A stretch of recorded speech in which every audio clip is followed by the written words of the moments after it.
You know what, guys? Sometimes bigger does not always equal better. And in the words of Ian Malcolm, that is one big pile of shit.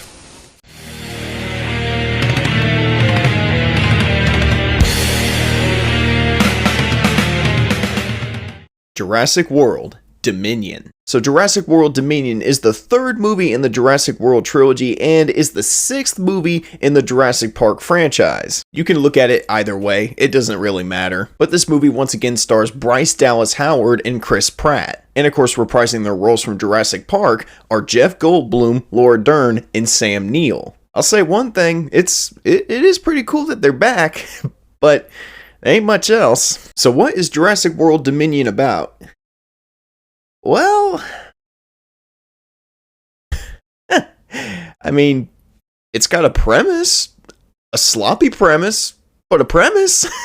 Honestly, guys, I don't even know where to begin to describe the plot of this movie because canonically, it just doesn't make any sense. And it's like the more I try to make sense of what the hell happened in this movie, the more it feels like my brain is just being shoved in a blender. From what I could gather, which ain't really a lot, the dinosaurs are just now a normal part of our ecosystem. Some people want to see them as such, others want to hunt them, and then there are some out there that just kind of want to profit off all of this. And there's this super shady organization doing super shady organization-ish things that may or may not be driving us towards an extinction level event. Cup all that together with some honestly pretty cool dinosaur effects, plus the 16 characters that we're forced to follow in this movie, and you basically have Jurassic World Dominion. I told you there wasn't going to be a good plot summary because, I mean, it feels like this movie has no plot. This movie is ultimately just a sequence of events that basically tries to bring our legacy characters and the newer characters together in one place, so they can all do dinosaur shit together, I guess. Now, don't take that as me hating on the cast. Believe it or not, I actually like the cast in this movie. Chris Pratt is very charismatic and very easy to like he always is. And Bryce Dallas Howard is very much in the same vein as Chris Pratt. But I kind of feel like at some points in this movie, she's just kind of there for the sake of eye candy. Dude, I'm telling you, that director was focusing on her rack anytime he could. Like, tell me I'm wrong. And I already said having the main trio reprise their roles was really cool. You know, I really enjoyed seeing Malcolm, Grant, and Ellie again, but unfortunately, cool dinosaur effects and fan service does not equal a good movie. And it sure as hell doesn't create a good narrative because Dominion's narrative is all over the fucking place. In fact, there were multiple times during my screening where I swore to myself that this movie just felt like it was being made by 3 separate people. Because ultimately, Dominion just feels like 3 movies meshed into one. You know, at one moment we'll be following Chris and Bryce on their quest to save Isabella Sherman's character from the shady business people. Side note, Isabella Sherman is actually not bad. And then we would jump over from them to Laura Dern and Sam Neill's characters trying to expose the super shady mega evil corporation and their shady business dealings. And then we would jump to Isabella Sherman trying to escape from the shady business guys herself. It just felt really off. It just felt like they were trying to do way too much in this one movie, and it left me confused and disoriented, and the pacing of the movie just felt like it was all over the place. And holy mother of God, who edited this? It was just really jarring to me because some sequences and scenes in this movie were filmed so smoothly, you could actually tell what was going on. The next thing I know, jump cuts, shaky cam.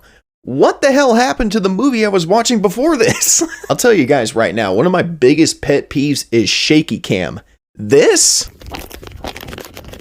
does not equal immersive. And for a movie whose marketing relied very heavily on the dinosaurs as their selling points, the dinosaurs sure do take a pretty big back seat in this movie. And what we're ultimately left with is a off-brand version of Mission Impossible with dinosaurs thrown in on occasion. The main villain of this movie even feels like a Mission Impossible villain. Like, his motivation and reasons for doing what he's doing in this movie are absolutely batshit insane. They're just really stupid and they make no sense at all. I swear to you, if you asked any other villain in cinematic history about this guy's plan and what they thought of his plan, I guarantee you that Thanos, Palpatine, Vader, whoever, they would all laugh at this jackass. And one of the bigger things that really caught me was just the lack of stakes and tension in this movie. You know, if you go back to the original Jurassic Park, there was a lot of tension around it because the characters were in a entrapped space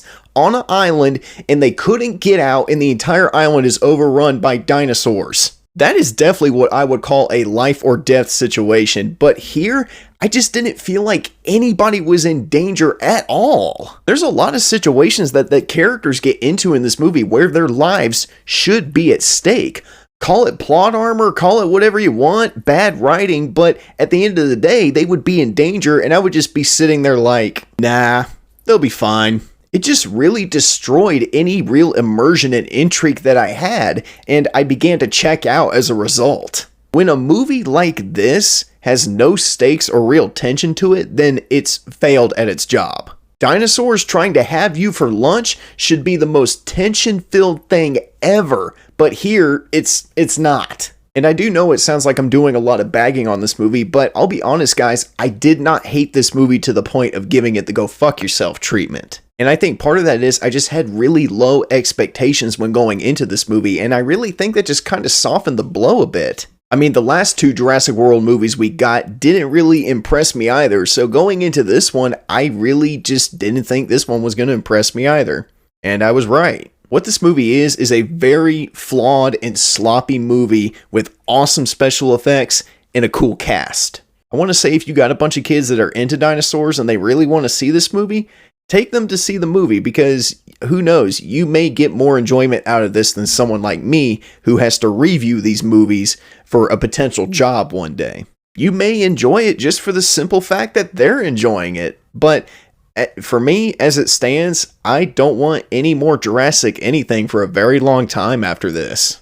And I'll just go ahead and say it too. Jurassic World Dominion probably would have been a better time if I was high off my ass. Smoke weed every day. Roll it up, Jeremy, roll it up.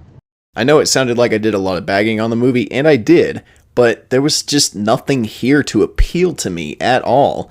And like I said, if you got a bunch of kids and they like dinosaurs, take them to see it because I think you'll enjoy it more than me. For sure. Alright, but thank you guys so much for watching. Drop a like, leave a comment, and subscribe if you're new. I hope this video sounded okay because I know when I did my Crow review for Throwback Thursdays last week, the audio was a little fucked up in that, and it's because I had the volume on my computer set all the way to 100 for the mic volume, and it kind of screwed everything up. So I hope this sounds a lot better, but just leave some feedback in the comments because I don't know if that really bugged anybody in the last video. No one's said anything to me about it, but if it did bug you, I got it fixed, and I'm sorry for, that little screw up. But once again, thank you guys so much for watching. Drop a like, leave a comment, and subscribe if you're new. And as always, I'm the Unbiased Movie Nerd. I'm saying peace, and I'll see you guys in the next review. Peace out, everybody.